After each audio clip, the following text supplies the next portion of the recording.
সময়ের অন্যতম অভিনেত্রী তাসনিয়া ফারিন ছোট পর্দায় তার ব্যাপক বিচরণ। এছাড়াও গত বছর ফাতিমা নামক সিনেমার মধ্য দিয়ে বড় পর্দায় অভিষেক হয় ফারিনের। এমনকি তার সেই সিনেমাটি প্রথম প্রদর্শিত হয় ইরানের একটি ফেস্টিভ্যালে। এছাড়াও এবার ঢাকা আন্তর্জাতিক চলচ্চিত্র উৎসবে প্রদর্শিত হয়েছে ফাতিমা সিনেমাটি। ধুলো, ময়লা ও ক্ষতিকর ধূলিকণা থেকে নিমিষেই মুক্তি দেয় Chowdhury air purifier.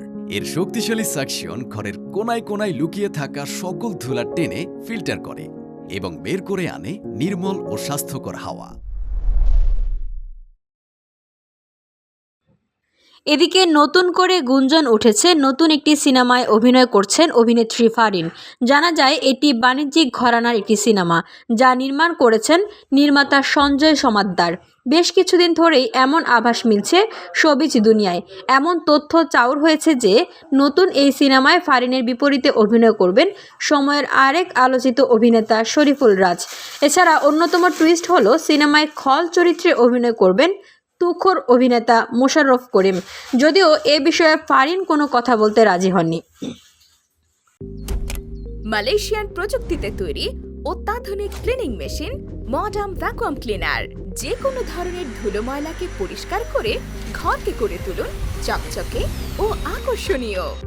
Modem, brand of luxury. এদিকে নতুন সিনেমার দুই পুরুষ অভিনেতার বিষয়টি নিশ্চিত করেছেন এই নির্মাতা। তিনি জানান, ইতিমধ্যে এই দুই শিল্পীর সঙ্গে চুক্তি সম্পন্ন হয়েছে। যদিও নায়িকা নিয়ে রয়েছে বেশ বিভ্রান্তি। সম্প্রতি তানজিন তিশার নাম আসলেও এখন চাউর হচ্ছে তাসনিয়া ফারিনের কথা।